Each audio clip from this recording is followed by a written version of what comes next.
하나님 말씀은 시편 70편 보시겠습니다.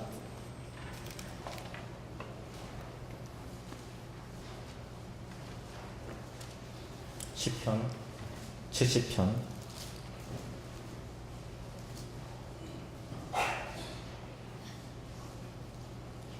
1절에서 5절 말씀.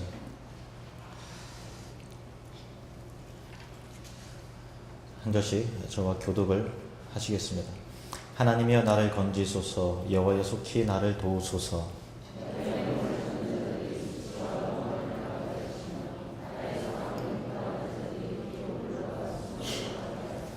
아하 아하 하는 자들이 자기 수치로 말미암아 뒤로 물러가게 하소서.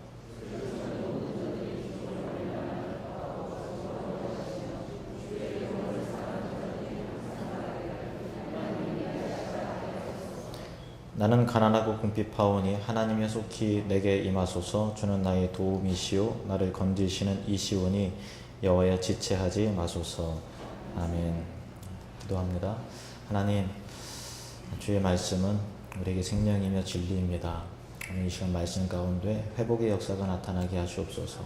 예수님의 이름으로 기도드립니다. 아멘. 우리는 사람과의 관계 속에서 늘 살아가죠. 가정도 관계고요. 그리고 직장과 일터도 관계고, 사회 그 자체가 관계이기 때문에 관계 속에서 벗어날 수 없을 뿐더러 사람은 늘 관계로 인해서 행복해하고 또 때로는 슬퍼하고 또 그렇습니다. 관계 안에서 상처를 겪을 때가 있어요.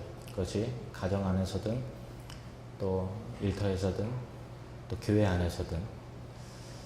우리가 이제 피부를 만질 때 그냥 아무렇지도 않지만 상처가 생기면 아프잖아요. 그래서 다른 부위를 만지면은 괜찮은 부분인데 상처 난 부분을 또 이게 건들게 되면 그 충격에 비해서 얻는 통증이 굉장히 크듯이 마음의 상처라는 것도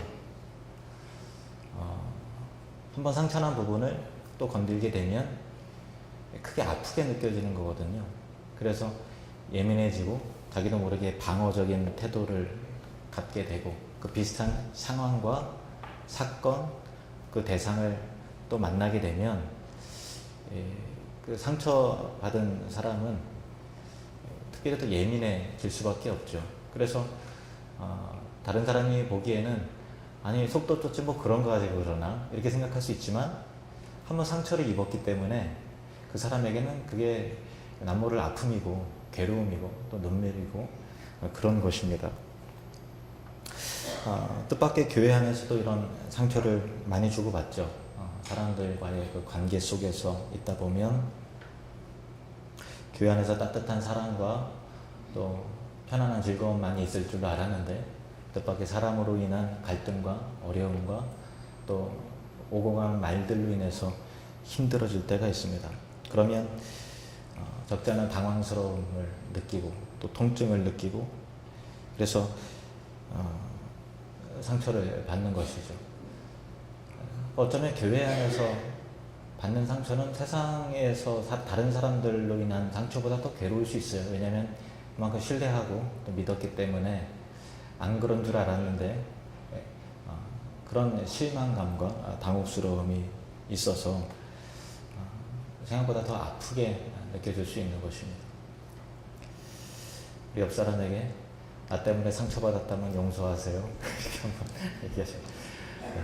나 때문에 상처받았다면 용서해주세요. 뭐 다 있을 겁니다. 누구나 다 상처를 서로 주고받죠. 다윗도 그의 대적자로 인해서 또 측근 주변 사람들로 인해서 받는 고통과 괴로움, 상처가 굉장히 많았던 사람이에요.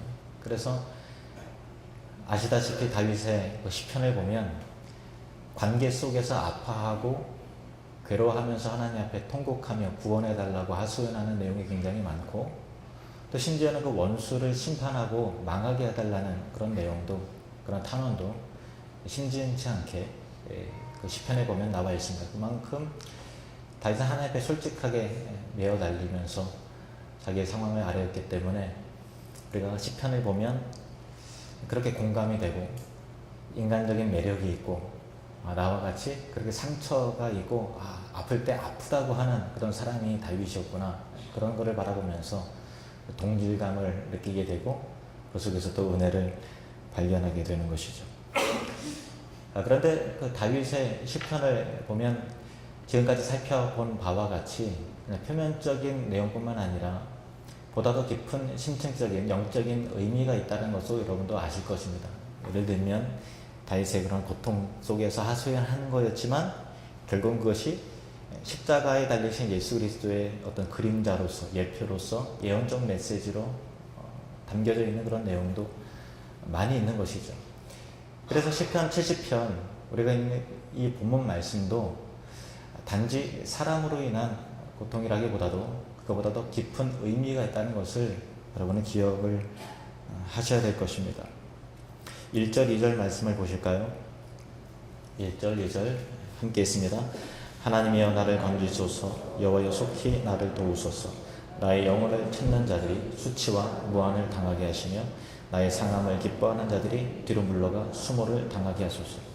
다윗은 그 대적자들로 인한 기도를 하고 있는데 묘사하기를 나의 영혼을 찾는 자, 나의 영혼을 사냥하는 자라고 표현하고 있고, 또 나의 상함을 기뻐하는 자, 세상의 그 어떤 기쁨보다도 다윗이 망가지는 게 내 인생의 가장 큰 행복이야 라고 생각하는 자들이 있다는 것이죠.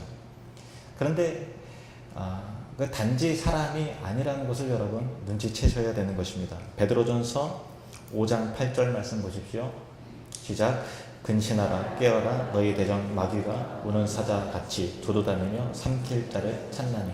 영혼을 사냥하는 자, 영혼을 무너뜨리려고 하는 자, 그리고 우리가 망하고 안되고 타락하는 것을 세상 그 어떤 것보다도 가장 의미와 가치로 두는 자가 누구이겠습니까?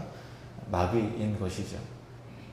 그러므로 이 시편 70편은 단지 어떤 사람에 대한, 물론 그런 상람으로 인한 것이지만 더 보다 깊은 영적인 의미는 우리의 대적이 마귀인데, 그 마귀가 나의 영혼을 찾는 자, 다윗의 영혼을 찾는 자였고 다윗의 상함을 기뻐하는 자라는 것이죠. 그리고 대적 마귀가 우는 사자같이 두루 다니면서 삼킬 자를 찾는다고 성경이 이렇게 말하고 있는 것입니다. 제가 15년 전에 아프리카 케냐에 갔을 때 마사이 부족에 방문을 했을 때 들었던 이야기인데요. 사자 사냥을, 지금 사자가 보호를 받으니까 사냥이 금지가 돼 있죠. 근데 예전에 사자 사냥을 그렇게 마사이 전사들이 할 때 사자를 포위를 하죠. 10명이고 20명이고 사자를 포위를 하고 창을 들고 눈싸움을 시작을 한 겁니다. 사자도 노려보고 마사이 전사도 노려보는 거예요. 사자가 그 마사이 전사들을 응시를 하고 바라보면서 단 한 명에게 뛰어든다고, 달려든다고 해요. 그러니까 달려든 사람은 그 눈동자에 겁이 서려 있고, 또 가장 사자가 생각하기에 만만한, 내가 쟤는 이길 수 있겠다 라고 하는 그 만만한 사람에게 달려들어요. 그래서 주위 동료 그 전사들이 있어서 사자로 인해서 이렇게 죽진 않겠지만 죽을 수도 있겠죠. 그래서 죽진 않겠지만 공격을 받았다, 제일 처음에 공격을 받았다는 것만으로 마사이 전사는 굉장히 자존심에 큰 상처를 받는다고 그래요.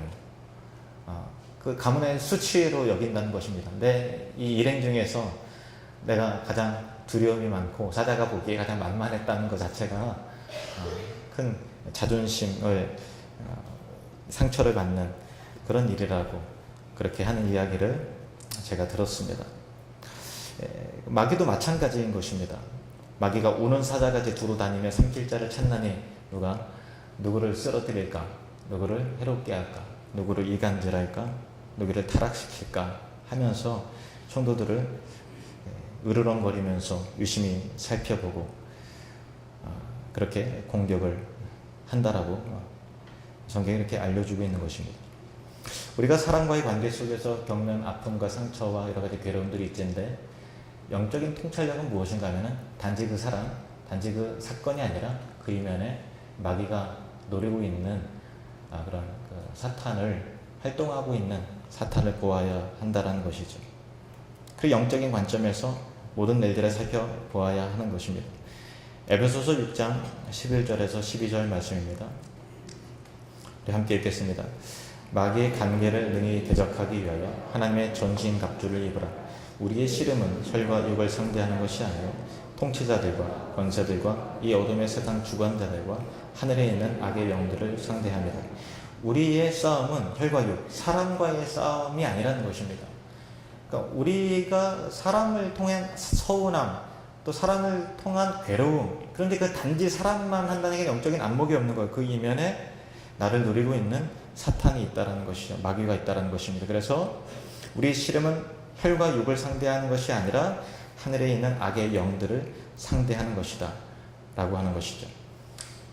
그래서 보통 흔히 상처받았다라는 그런 말을 씁니다만은 그는 이제 심리학적인 표현입니다. 우리가 종종 씁니다만은 상처받았다라는 것이 그 말에 의미하는 바는 상처를 준 사람이 있고 나는 상처를 받았으니까 나는 피해자고 가해자가 있고 하는 사람과 관계 속에서의 말하는 것이지, 난 마귀한테 상처받았어요 이렇게 말하는 사람은 없어요.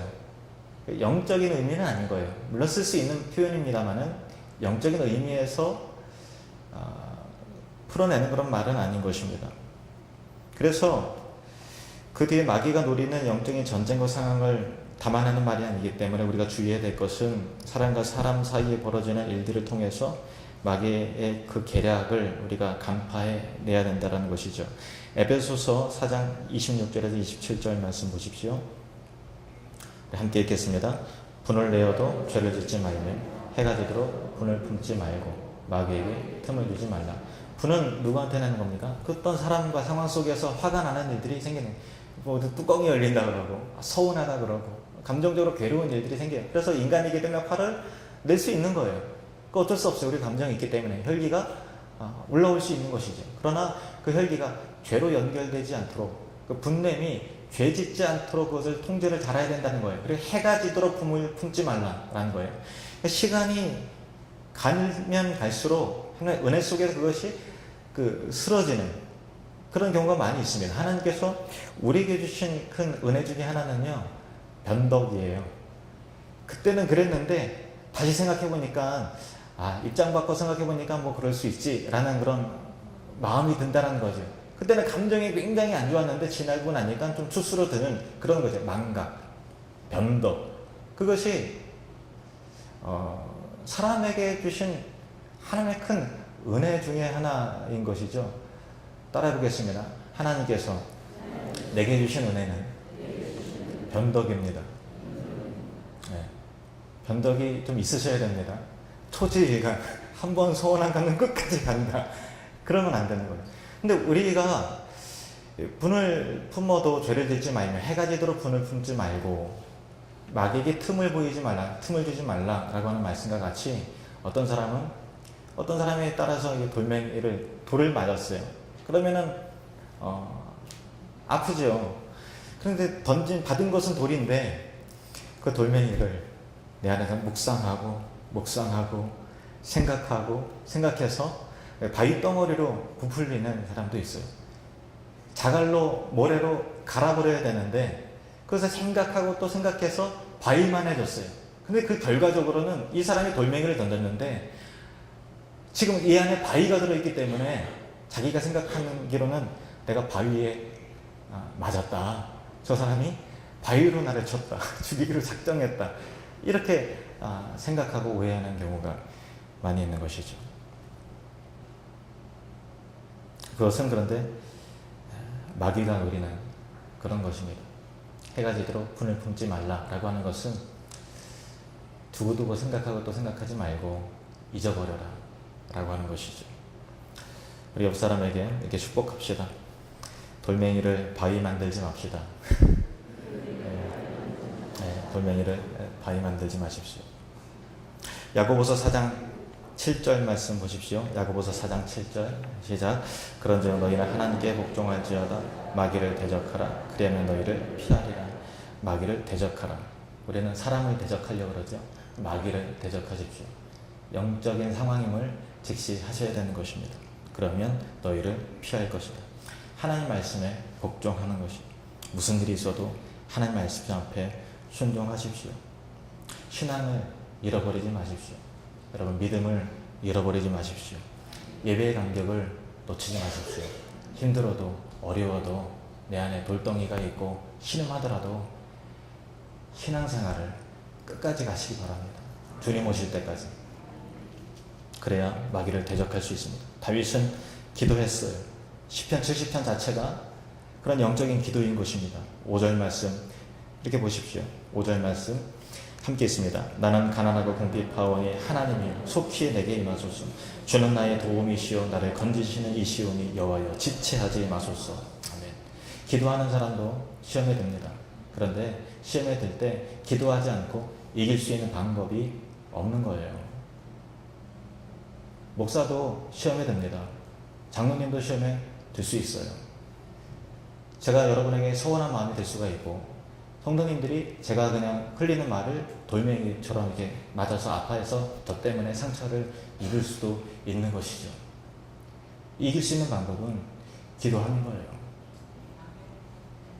기도 없이는 이런 요가 나갈 수 없느냐. 영적으로 승리하시길 바랍니다. 우리가 또 어떤 시험이 찾아올 때 반드시 주의해야 될 것이 또 있습니다. 고린도전서 10장 12절에서 13절 말씀 함께 있습니다. 그런즉 선줄로 생각하는 자는 넘어질까 조심하라. 사람이 감당할 시험 밖에는 너희가 당한 것이 없나니 오직 하나님은 믿보사 너희가 감당하지 못할 시험 당함을 허락하지 아니하시고 시험 당할 즈음에 또한 피할 길을 내사 너희로 능히 감당하게 하시느니라. 선줄로 생각하는 자는 넘어질까 조심하라. 누구든지 다 넘어질 수 있다는 것이죠. 사람이 근데 기억해야 될 게 감당할 시험 밖에는 너희에게 당한 것이 없다. 나는 못 견디겠어요. 나는 너무 아파요. 이게 내가 감당할 수 있는 수준이 아니에요. 할지 모르겠지만 하나님께서는 감당할 수 있을 것만 허락하신다라는 거예요. 그것이 그 시험이 물질의 시험이든 건강의 시험이든 아니면 사람과의 관계를 통한 영적인 시험이든 마귀의 시험이든 간에 하나님의 허용 범위 내에서만 일어나는 것이지 하나님의 계획과 주권 밖에 있는 일들이 이 세상 가운데 우리 인생 가운데 일어나지 않는다라는 것입니다. 이 세상의 모든 일은 하나님의 주권과 계획에서 벗어나는 일이 없어요. 다윗이 인생의 큰 위기를 맞았습니다. 그것은 자기 아들 압살롬의 반역이었어요. 자기 아들이 들고 일어났습니다. 그리고 왕위를 찬탈을 꾸미는 거예요. 그래서 다윗이 울며 도망을 갑니다. 맨발로 울면서 슬피 울며 도망갈 때에 사울의 친족 시므이라고 하는 사람이 비탈길로 내려오면서 다윗을 향해서 흙먼지를 뿌리고 돌멩이를 던지면서 이 비료한 자야 가거라 가거라 하면서 저주를 하고 욕을 합니다. 그래서 다윗은 왕이잖아요. 얼마나 자존심이 상해요. 그래서 주위에 있는 동료들이 화가 머리끝까지 올랐습니다. 그 중에 아비새라고 하는 장군이 다윗에게 요청하기를 내가 저 개만도 못한 자의 머리를 베우겠습니다. 허락해 주세요.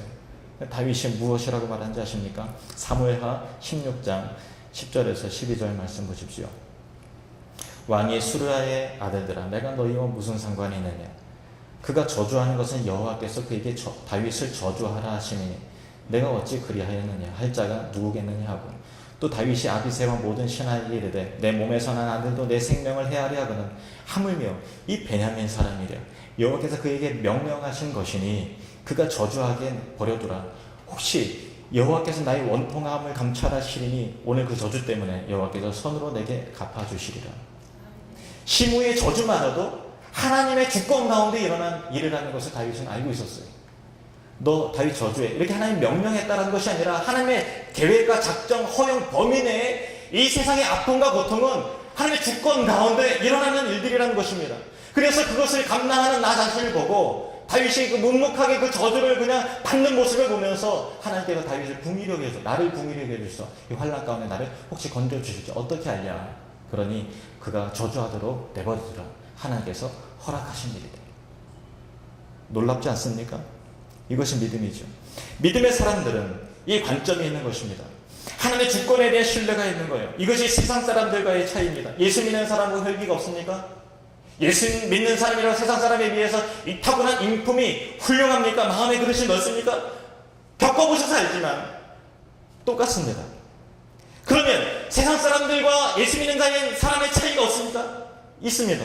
분명한 차이가 있습니다. 그것은 관점의 차이, 결정적인 차이는 하나님의 주권에 대한 인정인 것입니다.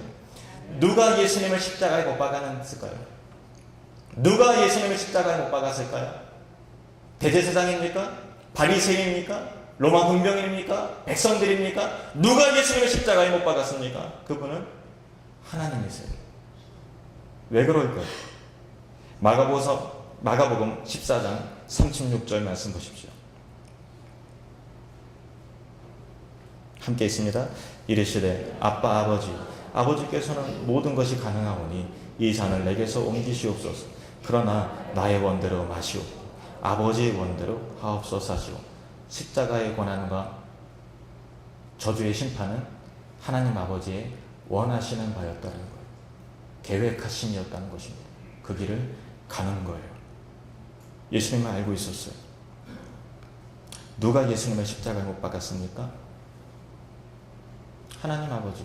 누가 여러분을 십자가에 못 박았습니까? 그 원수입니까? 그 집사님이 여러분을 십자가에 못 박았습니까? 누가 여러분을 십자가에 못 박았습니까? 그 일을 허락하신 분이 누구입니까? 하나님 아버지신 거예요. 하나님이 못 박으신 것입니다. 왜요? 하나님의 주권에는 선한 이유가 있습니다. 시편 119편 71절 말씀 보십시오. 고난당한 것이 내게 유익이라. 내가 이로 말미암아 주의 율례를 배우게 되었나이다. 고난을 통해서 유익을 얻으라는 것입니다. 로마서 8장 28절입니다. 우리가 알거니 하나님을 사랑하는 자 곧 그의 뜻대로 부르심을 입은 자들에게 모든 것이 합력하여 선을 이루느니라. 고난도 사람을 통한 괴로움도 영적인 시련도 합력해서 선이 되도록 하게 하시려는 하나님의 계획과 허용 범위 내에서 일어나는 일을 믿으시기 바랍니다. 요한복음 13장 7절입니다. 예수께서 대답하여 이르시되 내가 하는 것을 내가 지금은 알지 못하지만 지금은 왜 이런 일이 일어났는지 왜 이런 아픔을 겪는지 알지 못하지만 이후에는 장차 알게 될 것이다. 내가 일어난 일들을 다 알 수 없죠. 그러나 후에는 알게 되는 것입니다. 야고보서 1장 12절 말씀 보십시오. 같이 읽겠습니다. 시작. 시험을 참는 자는 복이 있나니 이는 시련을 견뎌낸 자가 주께서 자기를 사랑하는 자들에게 약속하신 생명의 면류관을 얻을 것이기 때문이라. 아멘. 시련이 없으면 면류관이 없습니다. 시련을 겪는 자가 다 면류관을 받는 것 아닙니다. 시련을 견뎌내는 자가 면류관을 얻습니다. 견뎌내시기 바랍니다. 베드로전서 1장 6절에서 7절 말씀 보십시오. 함께 있습니다. 그러므로 너희가 이제 여러 가지 시험으로 말미암아 잠깐 근심하게 되지 않을 수 없었으나 오히려 크게 기뻐하도다. 너희 믿음의 확실함은 불로 연단하여도 없어질 금보다 더 위하여 예수 그리스도께서 나타나실 때에 칭찬과 영광과 존귀를 얻게 할 것이니라. 여러 가지 시험으로 인해 잠깐 근심할 수 있어요. 아파할 수 있습니다. 사람이니까 통곡할 수 있어요. 짜증날 수 있어요. 뚜껑이 열릴 수 있습니다. 열받을 때 있습니다. 혈기가 나올 때가 있어요. 잠깐 근심이 됩니다. 시험이 듭니다. 그러나 오히려 크게 기뻐할 수 있는 영적인 통찰력과 안목이 있어야 되는 것이에요. 그것이 믿음인 것입니다. 땅의 관점이 아니라 하늘의 관점으로, 인간의 생각이 아니라 하나님의 생각으로, 하나님의 눈으로, 거룩한 시선으로 그것을 해석할 수 있는 능력이 신자에게 있는 것입니다. 저와 여러분의 인격이 세상 사람들보다 타고난 성품이 더 훌륭해서 그런 것이 아니라 바라보는 관점이 다르다는 것입니다. 베드로전서 5장 6절 말씀입니다. 그러므로 하나님의 능하신 손 아래에서 겸손하라. 때가 되면 너희를 높이시리라. 능하신 손이라는 것은 주권 아래에 겸손해야 된다는 거예요. 하나님의 주권 아래에 겸손하십시오. 때가 되면 너희를 높이시리라. 그 위로와 그 회복과 그 은혜가 저와 여러분에게 있기를 주님의 이름으로 축원합니다. 시험요 당할 수 있어요. 저도 시험 당합니다. 여러분에게 말을 안 해서 그러지. 저도 짜증납니다. 여러분에게 풀어버리지 않아서 그러지. 여러분도 마찬가지일 거예요. 서로가 서로에게, 목사에게, 장로님에게 하고 싶은 말도 많을 거예요. 이래서야 되겠느냐라고 하는 항변하고 싶은 일들도 많이 일어납니다. 그러니까 교회인 거예요. 그러나 마음의 상처를 그 이길 만한 실력과 넉넉함이 우리에게 있었으면 좋겠는데 없는 거예요. 그게 우리의 좌절이고 슬픔이지요. 그래서 예수가 필요한 것입니다. 그래서 인간이고 그 죄인 때문에 예수님께서 오시는 것입니다. 예수 믿는 자의 능력은 그 하나님의 주권에 대한 인정에서 나오는 것입니다. 예수님을 믿는다는 것은 성령 안에서 관점이 달라지는 거예요. 단지 그겁니다. 단지 그거예요. 그 사람 이면에 하나님께서 행하신 일들을 바라볼 수 있는 영적인 안목이 나로 하여금 오래 참을 수 있게 하고 나로 하여금 온유하게 가게 하는 거예요. 그 놀라운 관점의 변화가 오늘도 십자가를 지고 가게 하는 거예요. 이 땅을 바라보고 사는 것이 아니라 저 천국의 소망과 시선을 두고 있기 때문에 하나님 나라의 백성들은 어렵고 힘들지만 여전히 그 길을 가는 것입니다. 저와 여러분에게 그런 은혜가 있기를 원합니다. 믿음의 역사를 통해서 하나님 나라를 바라보시면서 오늘도 절망하지 않고 끝까지 나아가시는 신실한 주의 백성 되시기를 주님의 이름으로 축원합니다.